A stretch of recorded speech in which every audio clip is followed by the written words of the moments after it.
Hey everybody, it's Liam Landry, the Small Wrestling Alliance World Heavyweight Champion, here to give you my review of the March 28th episode of NXT and tell you if it was worth it. So this night was very story driven. There's not a lot of wrestling in it. So if some people just kind of come for the wrestling, they may not get a lot of it, but it does forward a lot of the storylines going in and introduces some new ones. So I think there's a lot to still be happy, even though it's not a big wrestling night. First off, we start off with an outside scene with Ciampa going and confronting William Regal about Johnny Gargano attacking him the week before, and basically what William Regal goes and says at TakeOver New Orleans, they'll have an unsanctioned match, which would be, no DQ match between Gargano and Ciampa. That if Ciampa wins, Gargano has to leave permanently, and if Gargano wins, then he gets reinstated back in the company.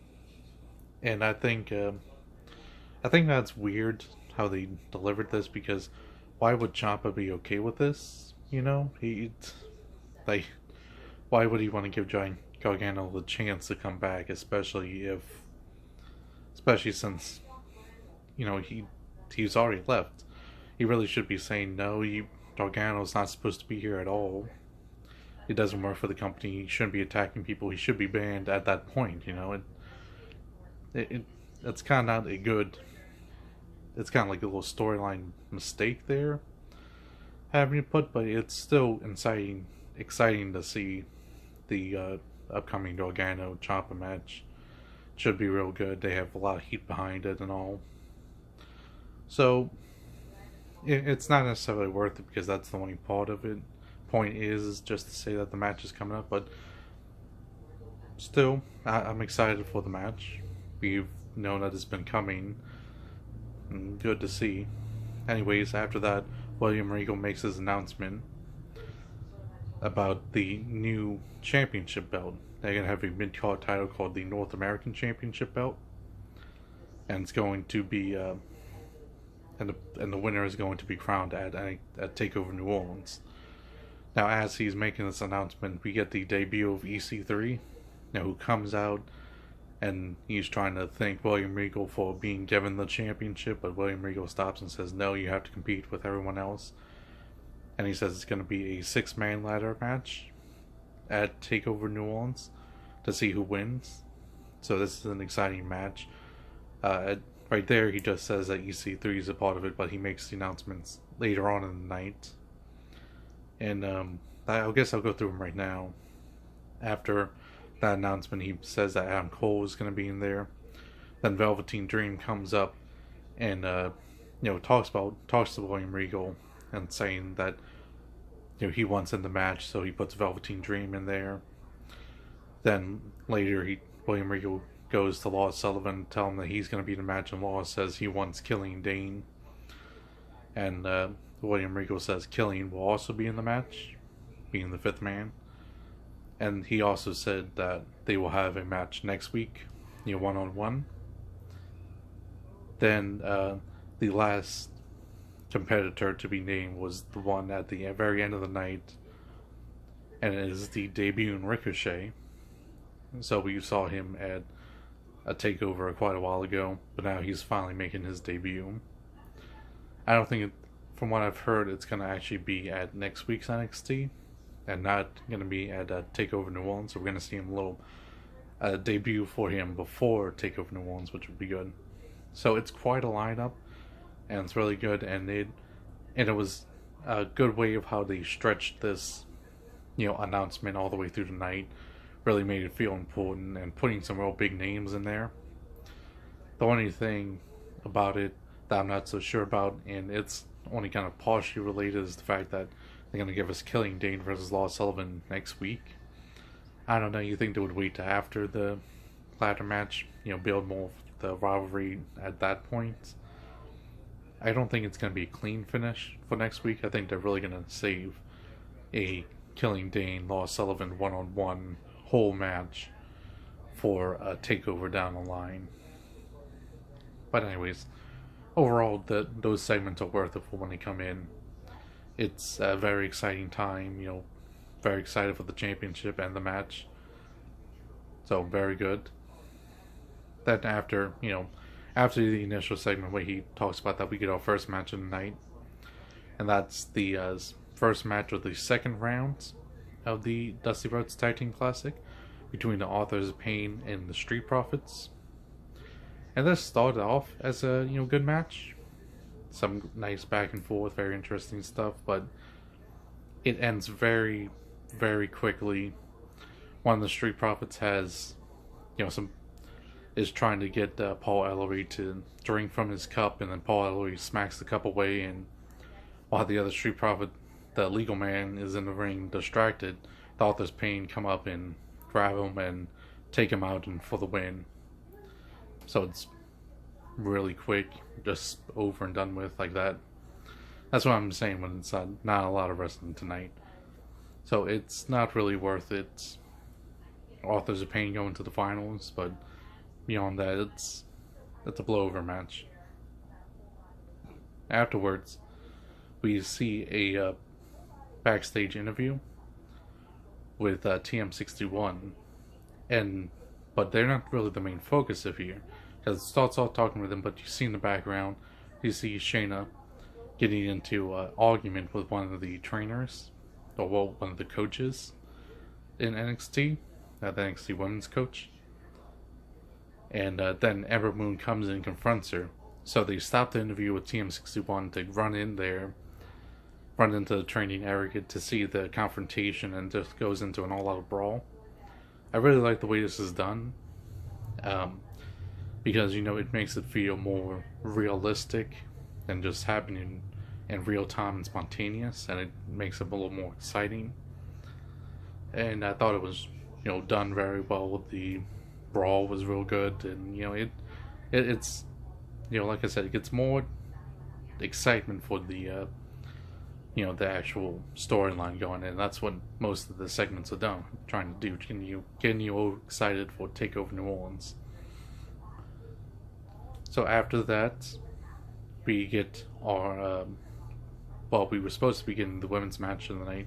Dakota Kai comes out, but before that happens, they rush outside, and it's actually Adrian Almas attacking Aleister Black. And this is, it was good, good beatdown, get more heat for Adrian Almas. Once again, getting more people ready for their match at TakeOver. And I think it's good on its own, but it's odd because it comes in the same night and not even that much distance between the brawl with Shayna and Ember. And it's kind of a same scenario where they do this more realistic take, like they're interrupting something else. And it's like, it was cool when they did it for the first one, but when the second one, it kind of feels like they're redoing the same feeling, and it kind of takes away from it. Now, they didn't happen, back to back. They did have some other segments with William Regal, and he was talking to people about the USA Championship, but so there's a little more distance than what I'm kind of describing it as, but it's still so close up that it just takes away the impact of it. I really think they should have saved it for next week, and who knows what they're really doing with that next week. But I don't know. It was still cool though on its own. So I think both of those segments are worth it because they get you excited for the TakeOver New Orleans, and this is what these run-up matches, these run-up shows are doing. They use them both this week and next week, just get people pumped up for TakeOver New Orleans, and I think it's definitely working.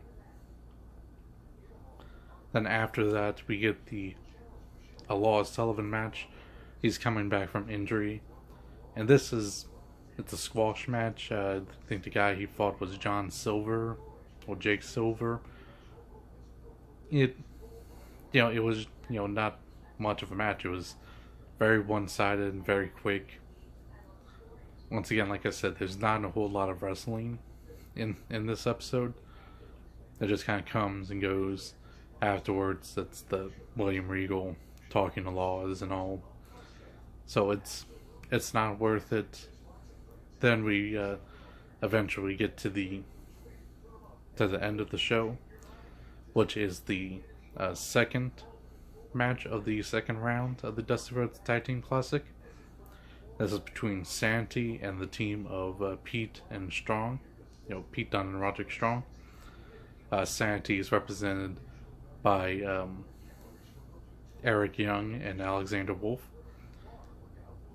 And this was a really good match.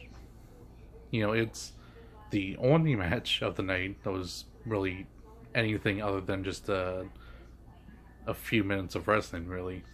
But it was really good. Probably could have been longer. Though granted, I understand they wanted to do more storytelling in this episode, so they couldn't put that much time into the wrestling, but it was still, very good, a lot of back and forth. I would probably say it was the second best match so far at the Tag Team Classic. The one on top would be Roderick Strong's and Pete Dunne's last match against Lorcan and Birch. But it was still a good match and definitely worth it, and match of the night, if only by default, but it was still fun to see. And then we know that Strong and Dunne ended up winning this match, so we know that the finals are gonna on next week, and it's gonna be between Authors of Pain versus Dunne and Strong, and whoever wins that's going to face the Undisputed Era in NXT TakeOver New Orleans for the titles. So should be a big week next week. That match should be good. I think the Killian Dane Law Sullivan match could be good. Like I said, I don't think it's gonna be a full match. I think it's gonna be more of a teaser almost. But let's see what they do next week. I don't know how much more storytelling they're gonna do. Maybe go into some of the other feuds that aren't talked about as much, but I think they covered most of the big matches. But anyways, TakeOver New Orleans is looking stronger, strong as ever, and should be a very big takeover. So I'm sure everyone's either wants to watch it or going to be there. I'm going to be there with DJ, and we may be able to get some live reactions from the arena. We won't be able to post it live because we're not going to have that good of an internet connection there, because we're going to be in the arena. I'm just going to be on our 4G network, so we may not post stuff. We may post stuff to my Twitter account, which you can follow at Liam_SWA. So you can see some stuff there. And we're also going to be at WrestleMania, us too. So you can see some more stuff. Like I said, possibly on my Twitter account. And if not, it's probably going to be on our YouTube page. But anyways, as the night as a whole, it was pretty good, if just for the storytelling reasons. Building more on these feuds, getting hyped up for the new North American Championship. That's some good stuff right there. The wrestling, not that much, just really the last match, but I would still say it's partially worth it. You just have to kind of skip a lot of the other matches and some of the other fillers, but just getting the real big story moments in that final match. And that will be, how you should watch NXT.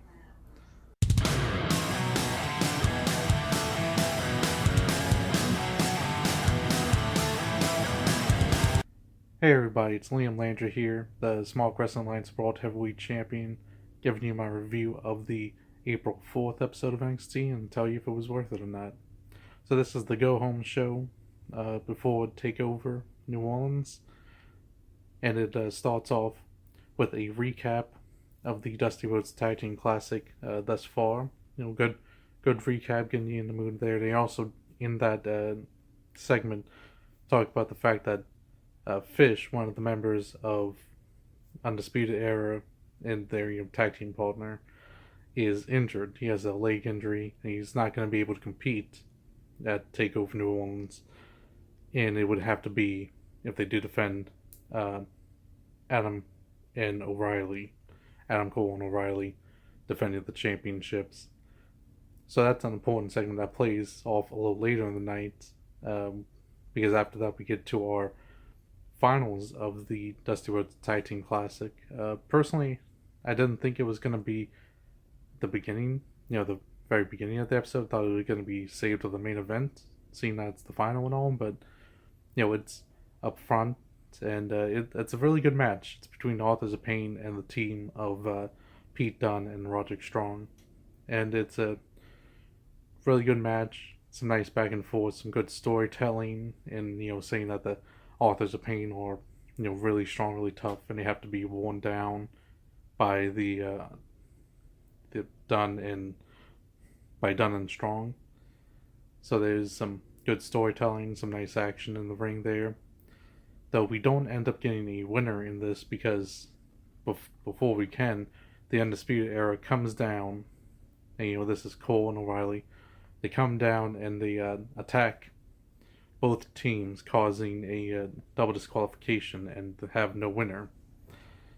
But then after that happens, William Regal comes down and he says, Adam Cole, you think you're smart. You go and you cause a no double DQ here, that they won't be someone to win so that they can face Undisputed Era at TakeOver New Orleans. But he changes the match and makes it a triple threat match.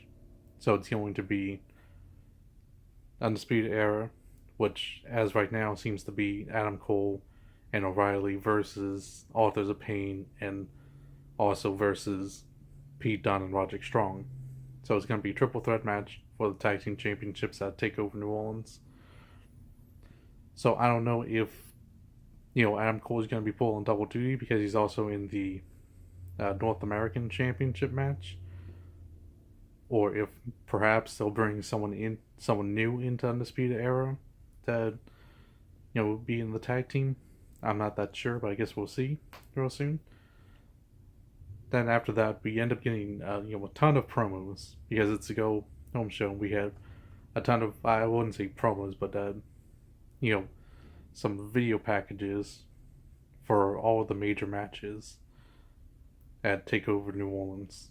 Basically everything but the tag team, since we had the whole tag team segment there. These are some really good segments. I really did enjoy them. They get you really pumped for the show. So I think they're all very good. All do their work service. The only thing is that it's good right now in the moment, but if you were to come back to this show weeks down the road after TakeOver New Orleans is done with, there's not really much of a reason to watch all these segments, because everything the segments were about is already over. And that's kind of one of the troubling things when you pack a episode so much on building a certain pay-per-view, is that after that pay-per-view, the episode doesn't make as much sense because it's not in context anymore.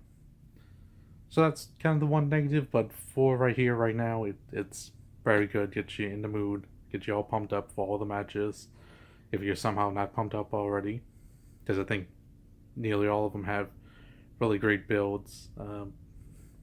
Realistically, the only other one that didn't have a great build would probably be the North American Championship, but that's because it became a match just last week. But I'm still, it's one of the matches I'm most hyped for, for the whole weekend. So we have a lot of video packages. Then we have a match with Kairi Sane versus Vanessa Bourne. And this is, I wouldn't want to say a squash match. it's really not that one-sided, but it is a match just really there to show off Kairi Sane and boost her up. Vanessa gets some offense in, but it's mostly Kairi in there, and it's also a very short match, and I wouldn't say it's worth it. There's been much better matches with Kairi Sane in it in the past, and so it's not really too much. After that, we had a backstage segment with Lacey Evans. This is pretty good. Continuing her heel shtick of being the lady and calling out other people for savages. It didn't really make that much sense. Like she was talking about Nikki Cross and saying how she's getting opportunities, but I haven't really seen Nikki Cross in any matches since their match together, so it doesn't really make that much sense. But whatever.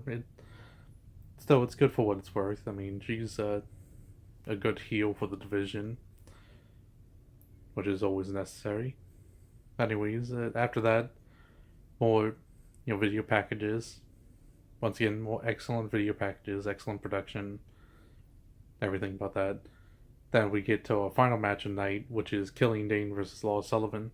And I thought it was really weird that they booked this match, because I thought they were gonna have a lot of stuff in the United North American Championship match, a lot of infeuding with that, and that's going to continue on to feud afterwards. But they don't really do much in this match. They do some fighting, but nothing too extreme, because I mean, before they can really get, they had one really big spot when they both won the top turnbuckle and knocked each other off. But before anything else can happen, we had Velveteen Dream make a run in. Then after him, they had Adam Cole, and they had EC3, and then after all those guys went in the ring, and Laws and Killian also got up and went back in the ring. Then we had Ricochet make his debut in NXT official, his official debut. We saw him backstage, but this was the first time he came out in front of the crowd. And this segment was really great. Like I said, they don't have that much time to promote the North American Championship because they announced it in such a short time. But something like this is definitely really good to get that match over and get people hyped for it. The filming and editing in that whole segment was great. All them staring down at each other really shows the intensity of it all, and really gets you hyped up. So for this NXT as a whole, I will say that for what it is as a go-home show, and it's there to hype you up and promote you and promote the upcoming event, it's really good, really solid doing that. As a show that you can go in and watch, out of context, you just any general time you want, it's not really that great. I'll just say what it is. It's like, if you're watching this a few months down the road, looking back at this, there's not much to it. But for what it is, for what it's trying to do, it's definitely worth it. So it's kind of a tricky path for that. But anyways, if you like the video, you can leave a like, and if you want to see more videos like this, you can subscribe and hit the bell for notifications, because we go live at many of the events, many pay-per-views I should say. I believe for WrestleMania, Issa and Francesca may be going live. I'm not 100% sure. I'm sure they'll put some type of annotation confirming that or not. Because DJ and myself, we can't go live with them because we're actually going to be at WrestleMania. So maybe you'll be able to see some videos of that if we remember to take some and aren't really just lost in the moment, but I don't know. So hopefully we remember to film some stuff. But if we don't, apologies in advance. Anyways, if you also want to follow me on Twitter, it's at Liam_SWA, and that's on Twitter. And until next time, see ya.